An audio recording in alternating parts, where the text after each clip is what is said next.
be able to introduce to everyone today. My name is Adrian Warnock, and I'm here together with Professor John Lennox from Oxford. Is that right? It is indeed. I live just outside Oxford in a village on the edge of the Cotswolds, and because I'm elderly, we're locked down. Yes, well, I'm locked down too because of a health condition I have. And so it's a very strange thing, isn't it? Sort of not being able to leave our houses. And I'm sure, especially for somebody like you who's sort of travelled the world a lot in recent years. I'm travelling the world in virtual reality at the moment. I think this is interview number 73 or 4 since lockdown began.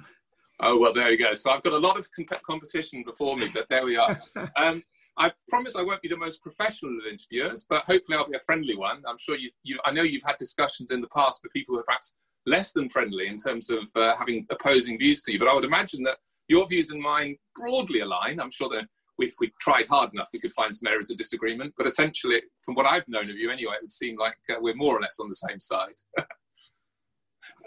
So, John, Oxford at the moment is obviously in the news with things like the virus study being run out of Oxford, the vaccine being run out of Oxford, the largest epidemiological study being run out of Oxford. There seems to be a sort of strong commitment to truth, actually, in Oxford, because there's this desire, instead of just throwing drugs around, to actually find out if they work or not. And I wonder what you think a little bit, because I know your whole specialism really is the sort of philosophy of science. And I wondered what you think about that, because to me, that search for truth, in a way, has its roots in the belief that there's a truth to be found, maybe even an ultimate truth. Absolutely right. And the motto of Oxford, Dominus Illuminatio Mea, is rooting that truth very firmly in the Judeo-Christian tradition. Could you translate that for those of us who are a bit Latin challenged? Well, the Lord is my light, or the Lord is my illumination. In other words, there's a transcendent source of truth. And this is such a fundamental area. In fact, just before we came on, I was watching Jordan Peterson, who, like you, is a psychiatrist. And he's a psychologist, actually, just to make the distinction. No, not at all. I'm a pure mathematician.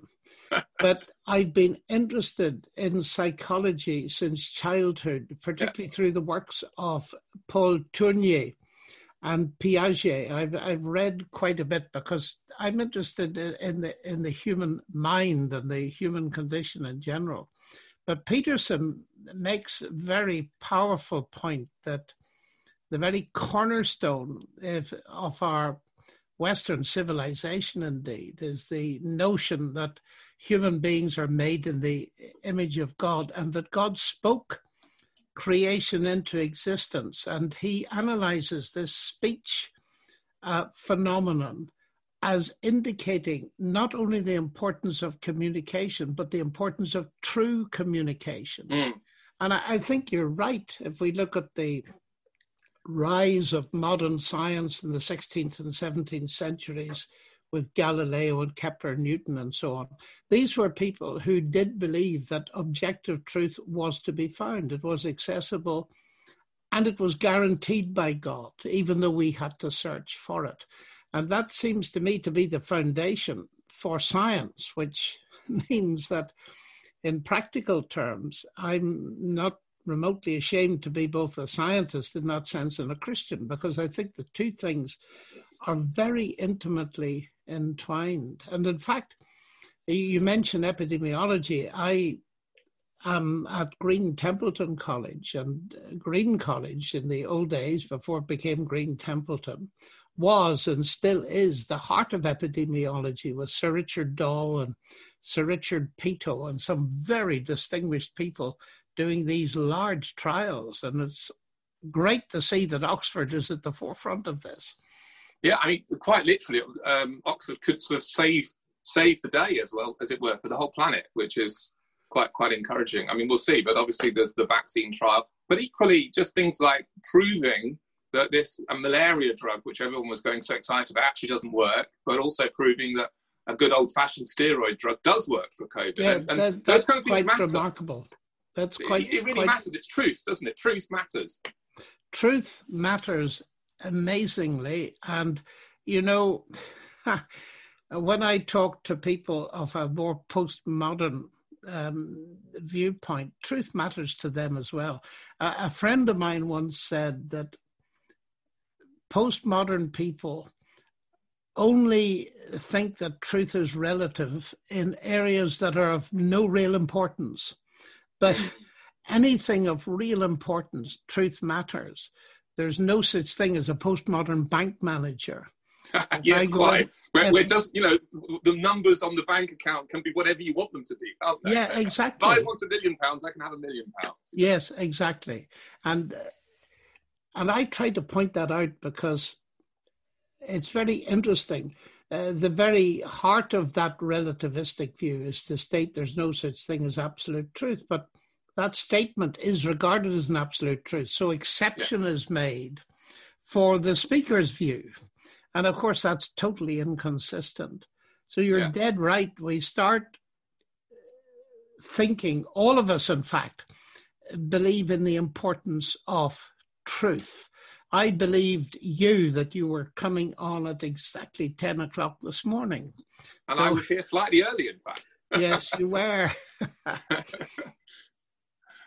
Exactly. And that matters. And we also believe that, we're not going to sort of, draw out a sword and slash each other, which, maybe is where the handshake comes from. I don't know. But, we're going to be peaceful when we meet. Obviously, that's not an issue with the virtual thing. You see, when I grew up in Northern Ireland, as you can tell from my accent, one of the most interesting and formative things that my parents got across to me, living in a sectarian culture where there was a lot of tension between Protestants and Catholics, my father ran a store where he tried to employ equally across the divide. Oh, wow. That's quite something. That cost bombs. And really? I once said to him, Dad, why do you do it? Well, he said, I do it because of this thing in Genesis that all men and women, no matter what they believe, are made in the image of God, and therefore we must respect them. And I've lived with that all my life. You mentioned that I've often debated with people that diametrically oppose my views and sometimes do it fairly vigorously. Yes. But that principle has stuck with me. And therefore, you're right. I expect to meet people and be as friendly as possible under the circumstances. I think it is possible to state truth and at the same time respect people. And sometimes that's a bit of a battle, but I think that is the objective. And it's what society desperately needs is the open forum of public discourse where I protect your right to disagree with me.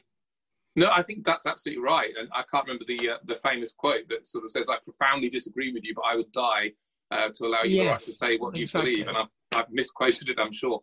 You mentioned actually Jordan Peterson a bit earlier on, and I think this is one of the things that he's been pushing. And the fascinating thing is that, he'll come on stage and sort of say some things which kind of challenge a lot of certainly postmodern thinking and a lot of popular culture by saying things like truth matters, by saying things like what you do matters, that taking responsibility for your own words and your own actions matter, and by saying actually that transcendence matters and having some kind of belief in something that goes beyond yourself, some sense of legacy, some sense of things beyond just what's in front of your nose, all of those things.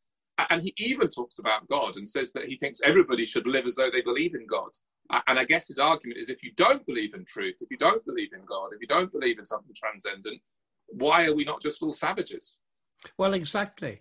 The bit I was watching this morning is where he says that he's talking about the image of God in human beings. And he says, man, and I'm almost quoting, you neglect that at your peril because it's the cornerstone of Western civilization.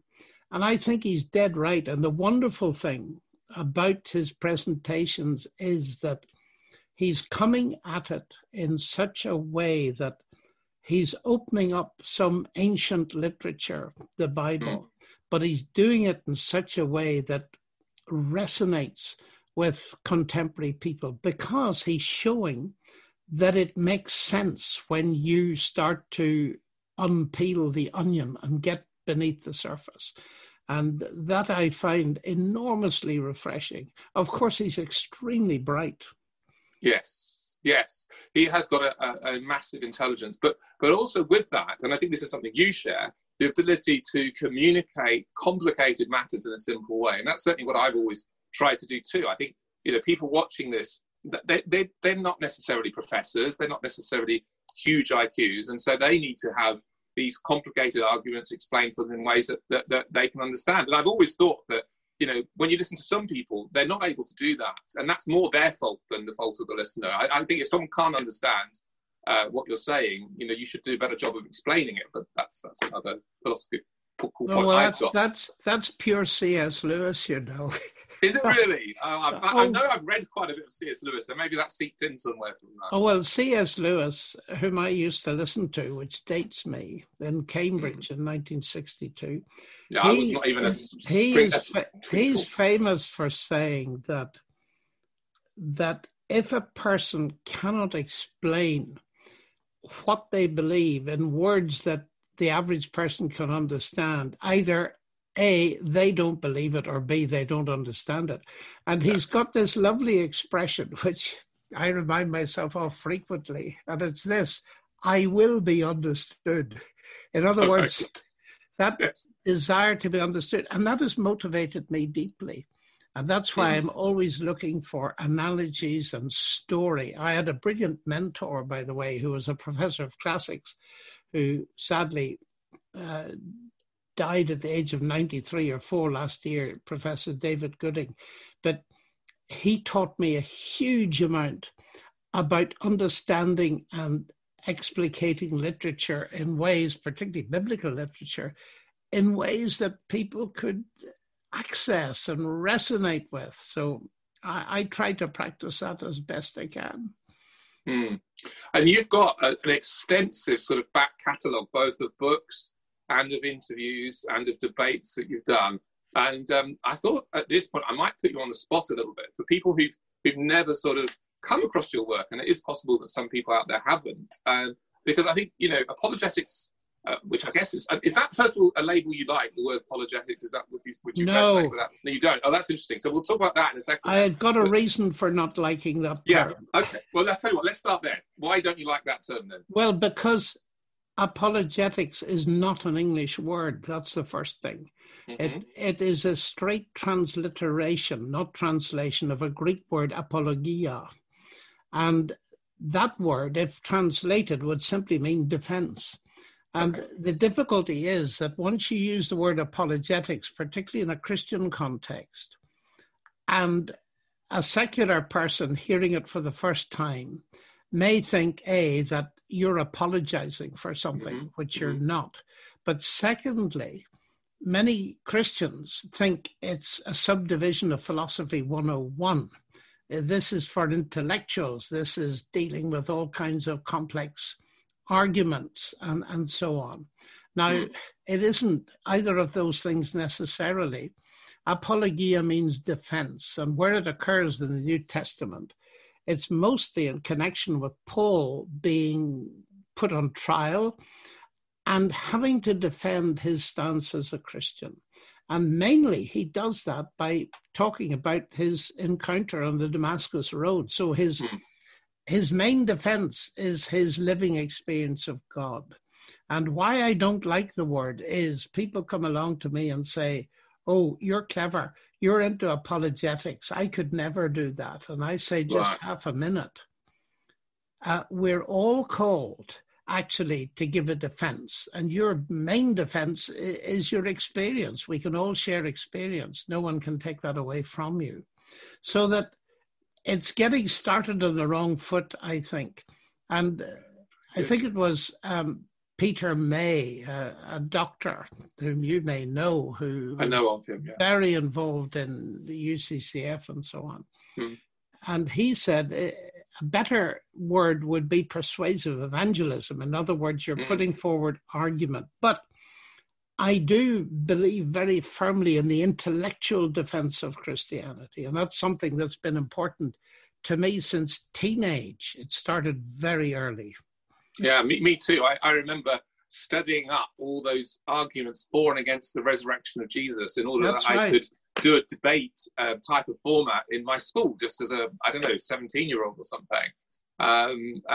It does work for some people. I think there are some people who feel that those kind of intellectual arguments never bring people to Christ. And I think I would agree that they don't on their own, but I think they can certainly help, because people have intellectual objections to the gospel. They'll have beliefs, let's just call it that stand opposed to Christianity. Maybe they've just been taught that there is no God, and it's hard for someone to worship a God they don't believe in. So I think there's a definite place. But I also think you're right that there's something about that encounter with God, that emotional resonance, if you like. And part of that is everyone else's stories, of course. I think, particularly perhaps when we hear stories of people handling suffering. And one of the things, going back to Jordan for just a second, he says is that life is suffering.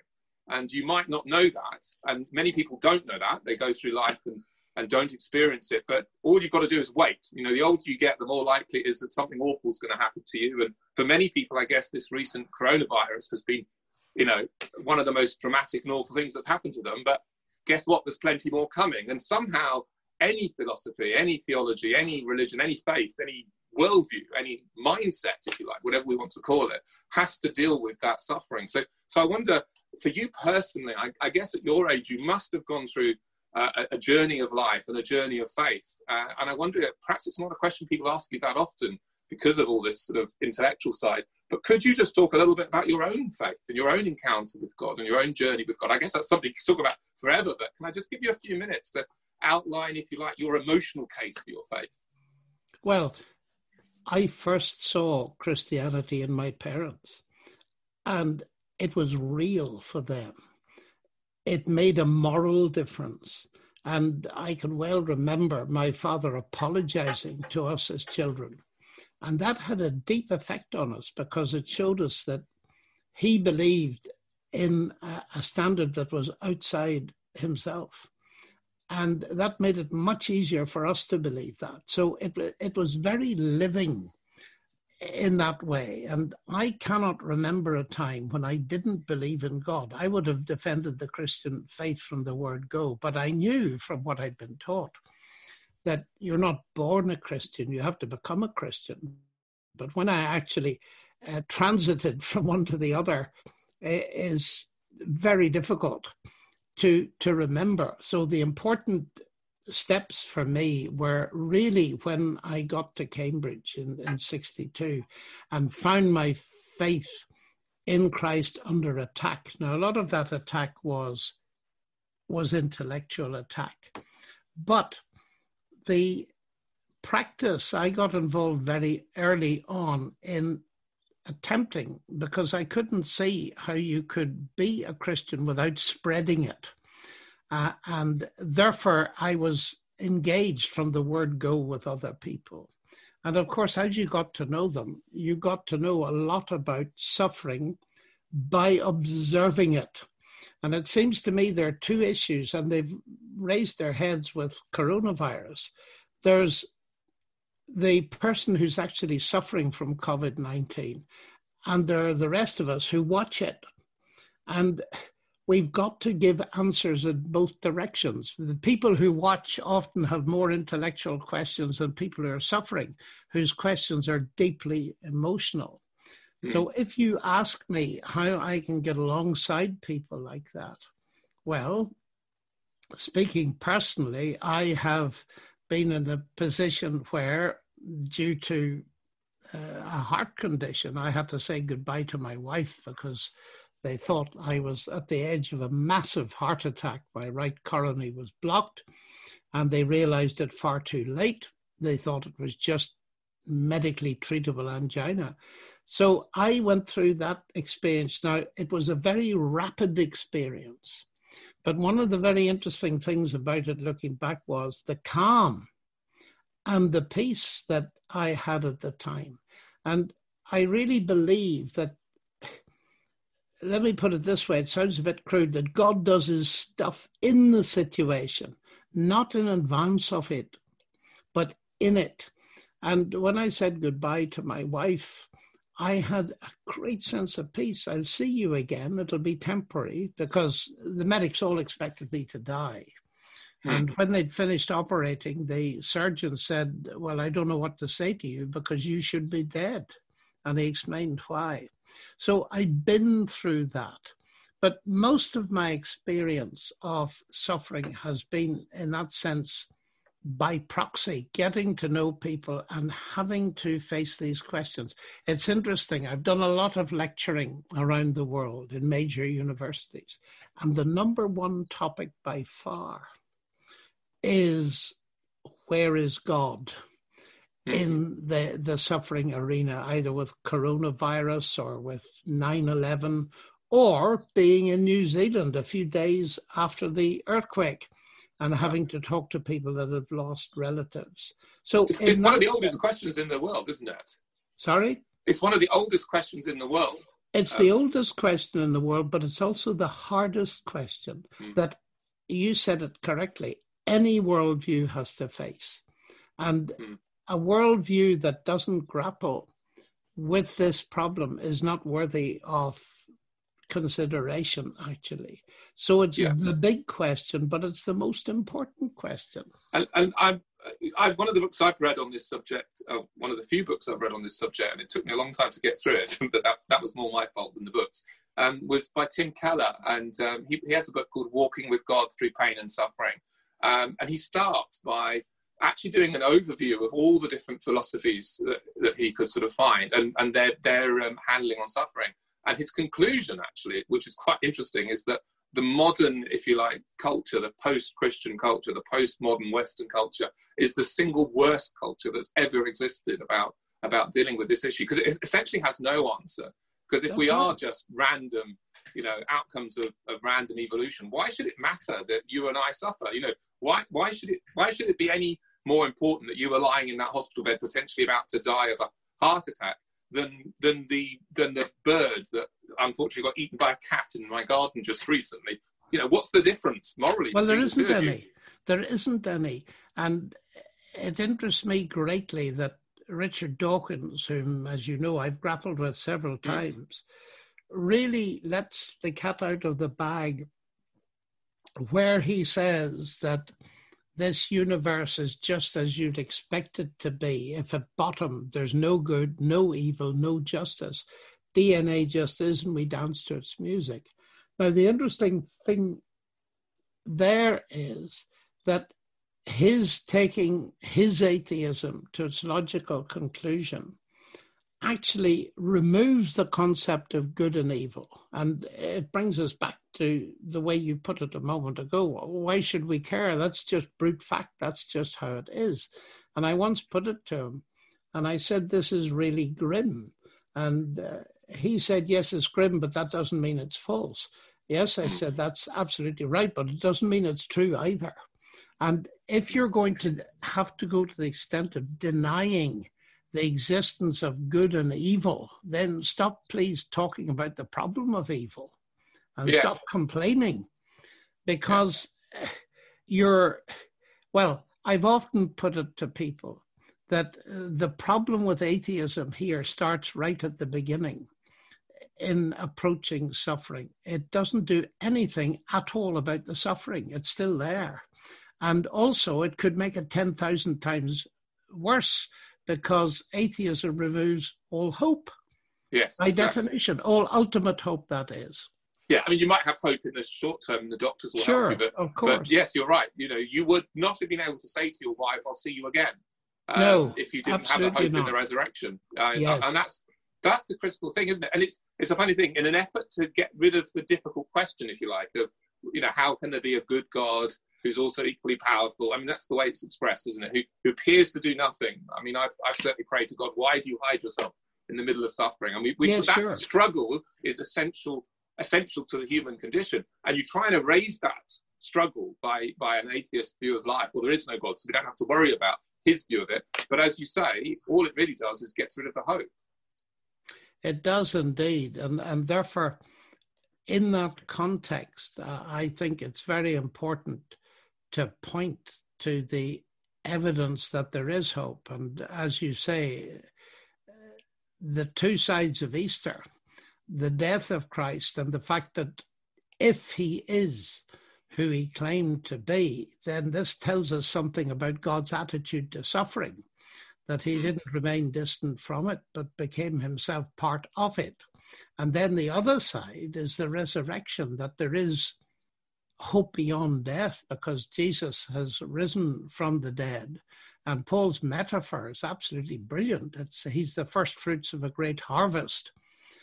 And resurrection is promised to all who trust him. So we've got something to say into this kind of scenario that atheism just does not have.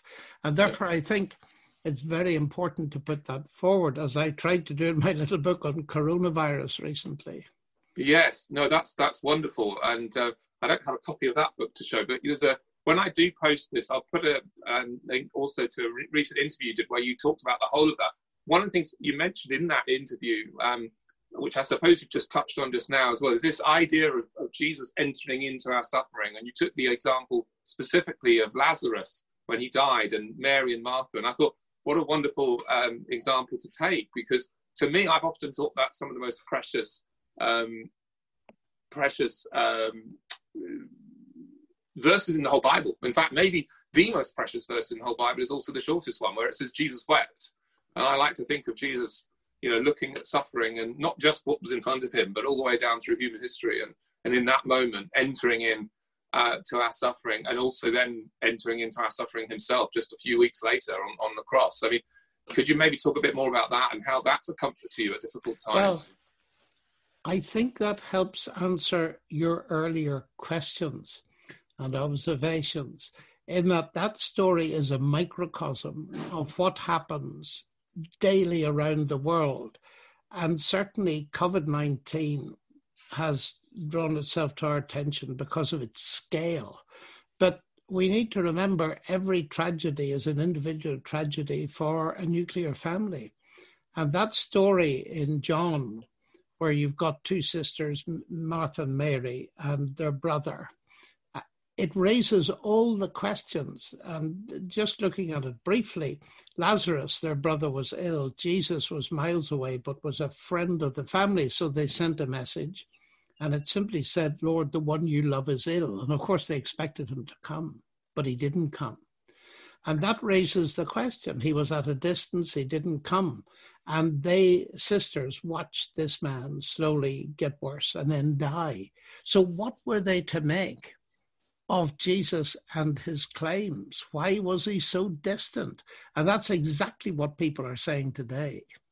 And when Jesus did arrive, Martha met him first, and she said, Lord, if you'd been here, my brother would not have died. Now that's very revealing. It shows that she believed he had the power to save her brother from death. So he was powerful. And here this refers to your semi-quotation of Hume and Lucretius. Yes. If God is all powerful and all loving. So it was raising the question, look, you had the power, but you didn't come. It's unspoken. It almost brought her to doubt the love of God. And then he addresses her and says, your brother will rise again, which is wonderful because he didn't say Lazarus will rise again. Your brother, there's something about relationship in this world that is transferable to the next world, so to speak. Now, I could spend time on that, but I'm not going to. And they enter into a discussion about resurrection. And Martha was well schooled. She said, I know he'll rise again, the resurrection at the last day.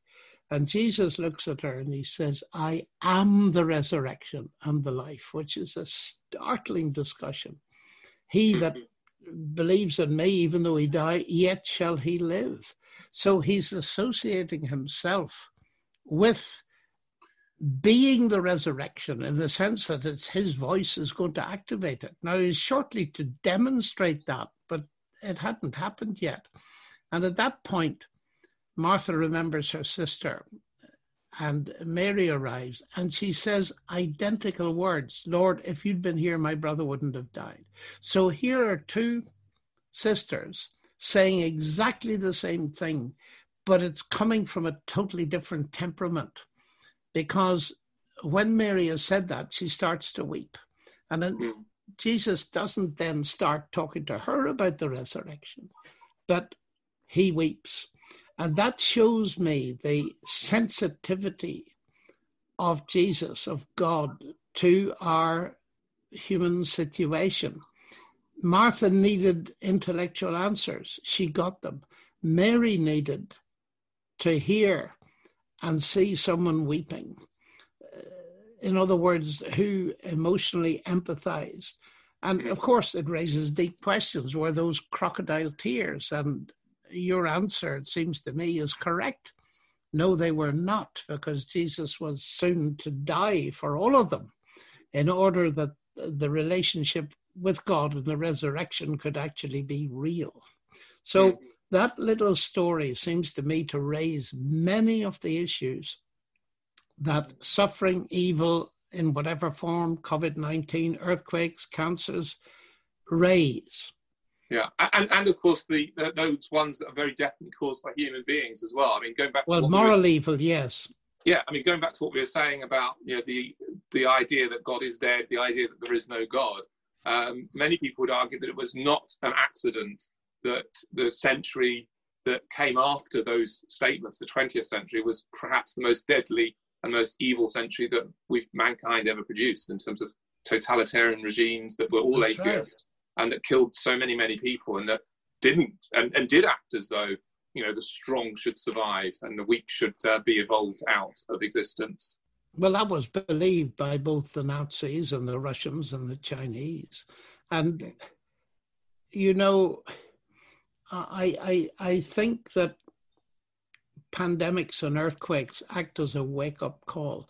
Every death raises this question, of course. And one notices, and it's been very noticeable, the effect of the pandemic on online church attendance. Yes. The last interview I did was with the Evangelical Alliance, who've done a report that said 70% of UK churches are growing. I mean, that's not something I expected to say at this point in 2020. No, it isn't. And it shows that this kind of event raises bigger questions. What is my context in life? What is death? Is there an eternity? Is there a God? Will I have to meet him?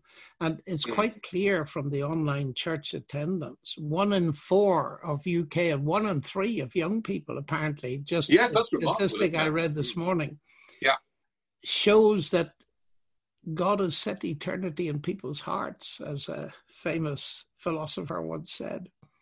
Yeah, and you're right. It's so vital that in our talking about our faith with people, that we address these issues head on, and I think some Christians unfortunately don't. I mean, one of the things that got me going in my first foray into writing a book was actually this issue of the resurrection, because I noticed that in a lot of churches there was a huge focus on the cross, and people would talk about the cross of Jesus being the answer for our sin and penal substitution and the punishment and all of that, which I believe in all of that. But there wasn't much emphasis on what we've just talked about, with the idea that the cross being Jesus entering into our suffering, Jesus identifying with our suffering, experiencing our suffering, and then conquering death and coming back. And to my shame, there were many sermons that I preached, or even a gospel tract that I produced as a young man when I used to go to Speaker's Corner, that didn't even mention the resurrection. It was as though Jesus' resurrection was just something nice for him, that at least he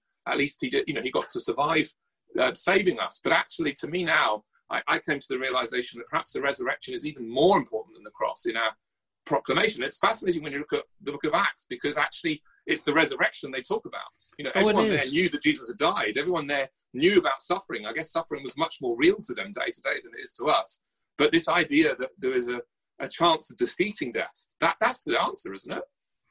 I think so. And when Christianity broke on the world, it was the announcement of the resurrection.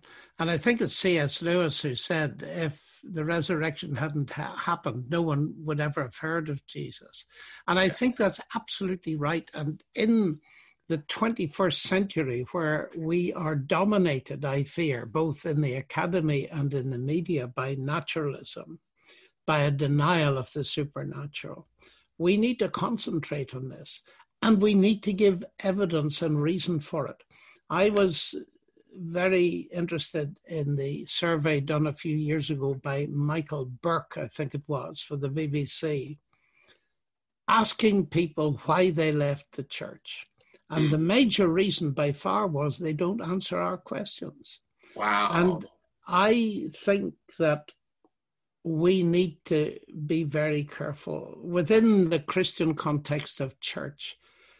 Sadly, many sermons are not related to people. And I've developed the habit when I preach from time to time, often of just taking a notebook with me and standing there and saying, well, you probably had an interesting week. What are your questions? And people look at you aghast. And then I say, I'm serious. Let me write down your questions. And gradually the questions flow and I write them down and I spend the next half hour answering them. This idea of an interactive pulpit, or better, getting people off the pulpit, down level with the people and engaging with them, to my mind, is very important. The communication of Christianity at the dialogue level is a neglected art. No, I think you're absolutely right. Now, a while ago, I was going to ask you a question, and I'm going to ask it now.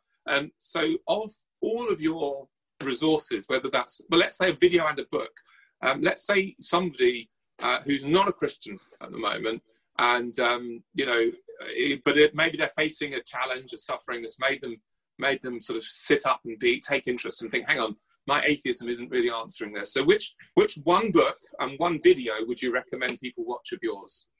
Well, if it's directly on the question of suffering, I'll name the short book, and that's Where is God in the Coronavirus World? Because that's your most recent book, although there's another one coming, which we'll get to. But yeah, yes. Is that right? That summarizes the argument. But if they want a bit more meat, I've written a book called Gunning for God, why the new atheism doesn't hit the target. But basically, that book was written in response to a debate I had with Christopher Hitchens. It's the moral argument against God, which is often more common and more accessible. And there I've done quite a lot of talking about, writing about the problem of suffering and the way it's dealt with. And so that debate with Christopher Hitchens is presumably online as well. So it's all online. I have a website, you see, and people might be wise to go there first, because all they need to do if they want to have something on suffering is look at johnlennox.org or Google my name and New Zealand, because someone has collected the talks I gave in universities and churches and on radio and television about this topic, and it's obviously in a much more compressed form. But those are the books that... That's okay.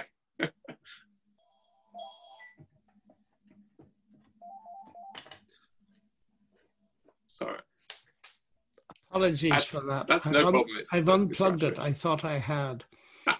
It's quite all right. Mine hasn't gone off yet, so but maybe it will. Yes, okay, so that's great then. So I'll certainly put links to that when I post that as well. That will give people some things to do. But I guess one of the things that we've sort of touched on a little bit is this idea that we come at the world with a sense of our own identity and our own place in the world, and this sense that we exist and that we matter somehow and other people matter somehow. This sense of consciousness, which I guess is what makes us different from the creatures. And I wondered if we could talk a little bit about that, this idea of intelligence in of itself, this idea of the mind, which I think is something quite unique. And obviously it's that really that gives us the problem, because if we weren't aware of ourselves, we wouldn't care that we were suffering. But it also gives us the ability to hope and to think about the future and to believe or not believe in a creator. So what do you think about the origin of the mind, if you like? Well, I think a great deal about it.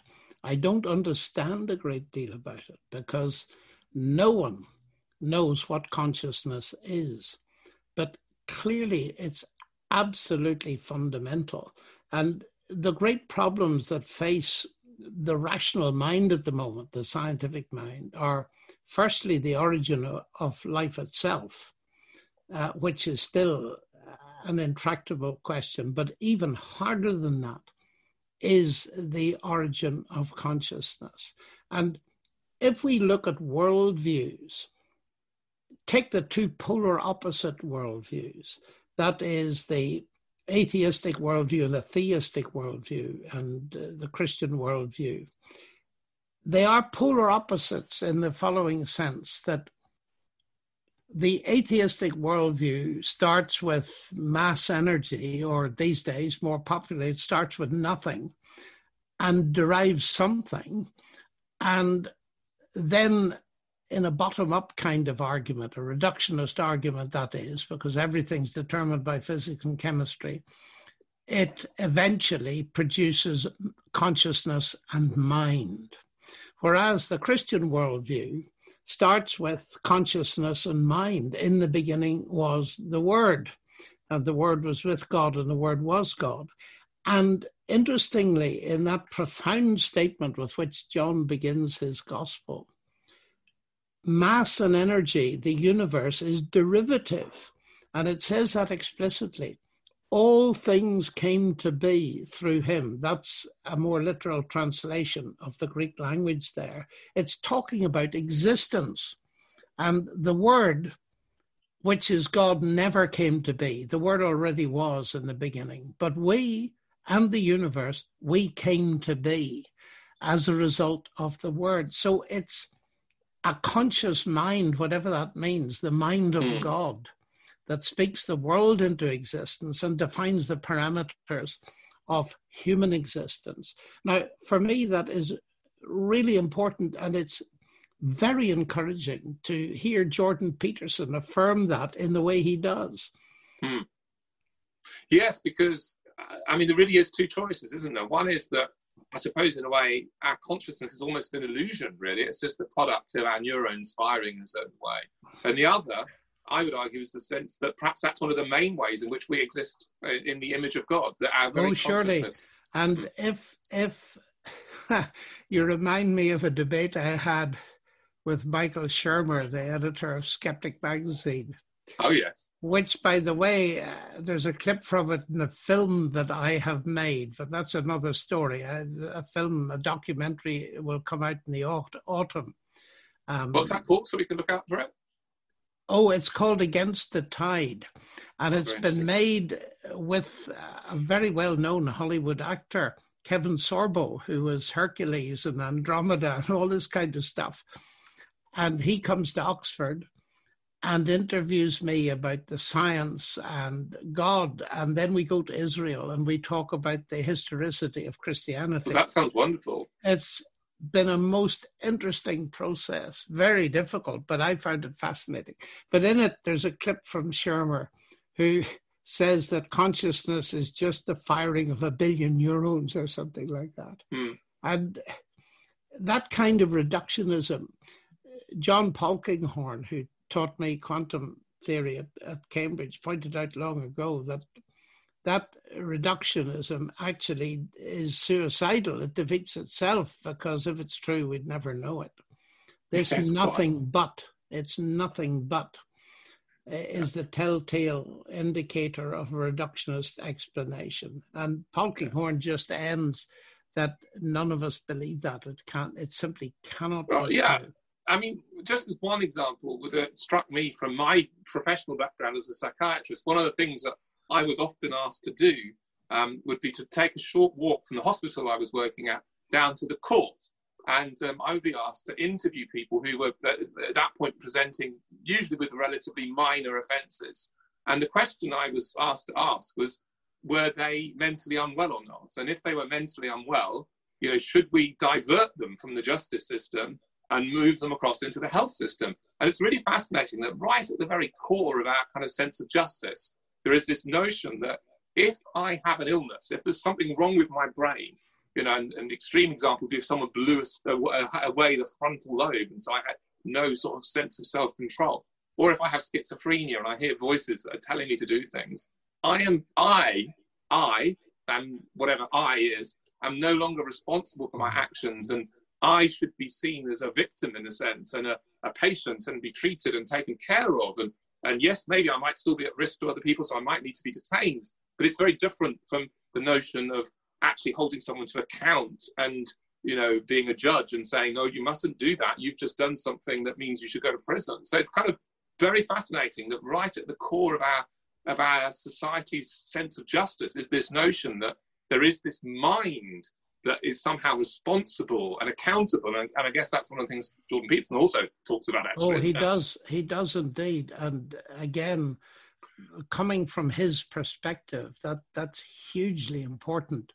Because, as he said, this is the cornerstone of our justice system. If we're not accountable and we're simply deterministic automata as one alternative explanation, then DNA just is, and we dance to its music, and he can't blame us for it. And civilization ends at that point. So the existence of morality, the courts, the police, and everything else is predicated on the assumption that we are, to a large degree, responsible. And people want to be held responsible. Again, watching this morning, Peterson said the most awful thing for an individual to hear is you're not responsible. And it really is an affront to for the normal person, to our concept of ourselves. And totalitarian regimes, of course, have adopted this business of saying, well, we decide, the scientists or the medics decide whether you're normal or not. And if you're not, we will put you into some kind of exclusion until you become normal. And of course, that is hideous. Yeah. But it's really interesting, isn't it? This concept of the mind and intelligence. And you've just written another book, which we will spend the remaining time talking about. But it's a nice way into it because this is a book on artificial intelligence. And I guess one of the immediate questions that comes to my mind is, will a computer ever be conscious in the way that a human is? And secondly, how do we hold a computer accountable? I mean, it's the old question, isn't it? Just as simple as if we've got an artificially intelligent car driving on the road and someone runs out in front of it and it causes an accident, either killing the individual it ran over or perhaps swerving and hitting a lamppost and killing the person that's being taken there in the car, which should the computer do? And who's responsible? Is it the person that bought the car? Is it the manufacturer of the car, the person who wrote the code? Or is there some way that we'll ever be able to hold computers to account? Well, you've asked about 6 questions. I have, so I'll give you at least 6 minutes to answer them. There you go. No. I think one of the reasons I wrote this book was to try and disentangle the different levels and to try and take some of the science fiction out of one aspect of artificial intelligence. But I would want to start with the fact that there are really 2 kinds and they're very different. Narrow artificial intelligence is usually the doing of one thing, one single thing that normally requires a human intelligence to do, but doing it in an automated fashion. And we bring into that then the idea of large databases. Now, in the medical field, an easy example is X-rays, that you take 1 million X-rays of people's lungs and you get the top experts on lung disease to label them with the diseases that they have. And then you or I have trouble breathing and there's an X-ray taken. And the AI system, which is a computer, of course, compares the picture of my lungs with the million. And it pops out and says, well, the diagnosis is this. And it's probably a better diagnosis these days than you'll get from your local hospital. So that works. It's doing a single thing. But then, of course, it'd be like playing chess is another example. Sorry? It would be like playing chess. That's an example that the computer's been better at for a long time. So. Yeah, absolutely. Absolutely. And some of that is extremely useful. But of course, there are ethical problems even with that. Because Narrow AI is the stuff that is being used to drive autonomous cars, and you put up the obvious ethical problem. And clearly, ethics has to be built into the system. The system isn't itself an ethical entity by any means, nor is it a conscious entity. There's a lovely paper written many years ago by a man called Mellichamp, and it called this, "The artificial in artificial intelligence is real." No, I think that's really interesting, isn't it? Because brilliantly put. It's brilliantly... one of the questions that's been around for a long time was this idea of, could a computer ever con someone into thinking it was real? Oh, but well, that's the Turing test. Yes, the Turing test. And of course, people are trying that. But even if it did, it's simulating a human response isn't the same thing as being human.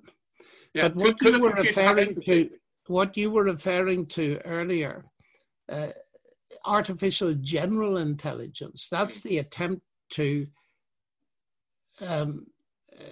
build something that is super intelligent, that's human-like in all directions, and we're nowhere near that. And the biggest barrier is consciousness. How can we build a consciousness when we don't even know what it is? And I've read a great deal about it because it interests me, of course. And the honest people, they can, of course, tell things about our brain story and our mind story. And if you're a Dan Dennett, you believe the two are the same. But if you're a John Lennox, you believe the two are very different. You could tell me, if you've got a computer tomography system or something about my brain story and what lights up when various things are suggested to me, but you can't read my mind story. I can't read my brain story, but I can read my mind story. So it seems to me there's a profound differentiation to be made between those two. And we're in front of an absolute, what appears to be an impenetrable brick wall, which doesn't, of course, mean that I'm a Luddite and a science stopper. I think we need to do the science, because the more we do it, the more complex we're going to see that this whole business is. So reading the prophets of the future, there are those that expect a computer to be conscious within 40 years. It's always about 40 years, you've probably noticed in your reading. But yeah, it's safe, isn't it? And there are others that think it is not going to happen. But there's enough fear around for people to try to build serious ethics in. I think it was Max Tegmark of Princeton, or was it Stephen Hawking, the late Stephen Hawking, said, we really need to put up some ethical framework, because the danger of creating a superintelligence is that we'll all be redundant and it will simply destroy us. Yeah, I mean, it's a really interesting point, isn't it? How could a computer have empathy? Yeah, well, exactly. Because isn't empathy partly dependent on, or largely dependent on, that sense of self and sense of the other? It is, but there's something very interesting here, Adrian. I don't know whether you've come across Rosalind Picard. She is a top AI computer expert at MIT in the States. She's also a Christian. But she works on a thing called affective computing. And one of the most interesting things is she's using this, including very advanced facial recognition technology, to read the faces of, say, autistic children or people liable to seizures.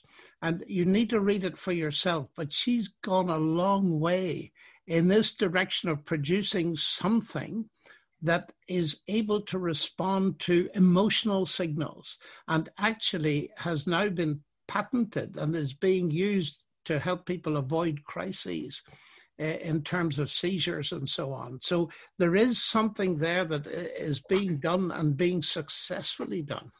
Yeah, but I guess what that's doing is looking at a face and labeling what emotion or what is happening mentally in that face. It's not quite the same as the computer understanding our Oh, pain. no, of course not. I mean, you know, there are some jobs that you sort of think it's going to be an awful long time before a computer replaces, and one of them is surely that of a counsellor. I mean, I know there are some No, I think that's absolutely right. And it is admitted by some of the leading people. This question of counselling is mentioned throughout the literature, and I mention it in my book as well. It's a very important area, although we might be able to do certain things that show some basic level of empathy. You're absolutely right. But of course, you're coming to another huge problem, and that is the way in which AI is going to make many people jobless. And that is going to create a whole set of new problems that, as any industrial revolution does, just in this case, is going to be probably the biggest. I think you're absolutely right. And of course, we're seeing with COVID-19 a huge rise in unemployment, and many of these jobs, you almost get the feeling are just not going to return, at least not in the short term. So already we're seeing some of that. And perhaps it takes crisis, a reset sometimes to make that clear. And I wonder how the future will look for people. I mean, where will the jobs be in the future? Well, I don't regard myself as a prophet, but it is clear that many things are going to have to change. Our interaction at the moment with Zoom, that's become a very powerful platform, and it has huge advantages. I mean, it has saved me a fortune in terms of both time and expense. I don't have to travel to Australia to do a lecture, for example, or America. And I'll be traveling to Australia in a couple of days' time to be interviewed and in cyberspace. So that's a huge advantage. And I think we're going to think twice before we jump on a plane, apart from the danger of being exposed, of course, to COVID-19 in traveling. There are going to be huge differences. And I think that being locked down, it raises a lot of questions about, do we need all the things that we have? And have we, there are things that we haven't done for a long time. Have we missed them? There are things we do miss. And that's, of course, for me, 10 grandchildren that I haven't seen for a long time and so on. Yeah, I think you're right. It gives us a chance to do something that our society rarely does, which is to stop, think and reflect. And I guess that's, we've spoken about it already, but it's probably why some people are turning to the church online, maybe turning to some of these sort of lectures, maybe even watching something like this and asking themselves questions that perhaps in the business of life they never really had a chance to do. So that can only be a good thing for somebody like yourself, who it seems to me anyway, your life mission has been to try and help people think a bit. Is that right? Yeah, that is absolutely right. And I'm grateful to you for giving me this very interesting opportunity. Yeah, I really feel like we could spend another hour or two talking, but believe it or not. Well, certainly I'd be happy to do that another time. I think so, yeah. I think this is enough for today, but because it's been really good. And but I think you're absolutely right. We could certainly do this again at some point. And it's been an absolute privilege to have likewise, a great thinker Adrian, like yourself with us. And it has sounded at times like we're both fanboys of Professor John Peterson. So, but it's just been fun as well. But it's great to see people beginning to think and reason and all of those things. So hopefully this video will play a part in that as well. Yeah, absolutely. And if Jordan Peterson gets a few more people taking the Bible seriously, I, for one, would be delighted. Yeah, I mean, I think he takes the Bible more seriously than some Christians do. Oh, he does, very much more seriously, because he's getting more out of it than many Christians. Yeah, so there we go. So on that note, I think perhaps I'll let you go and go and get myself a cup of tea, I think. I should have had one here to just sip, really. That would have been a good idea. And so should you, but your throat's probably a bit dry now. Well, thanks very much indeed. Thanks for keep being well. Here. Bye-bye. Bye-bye then.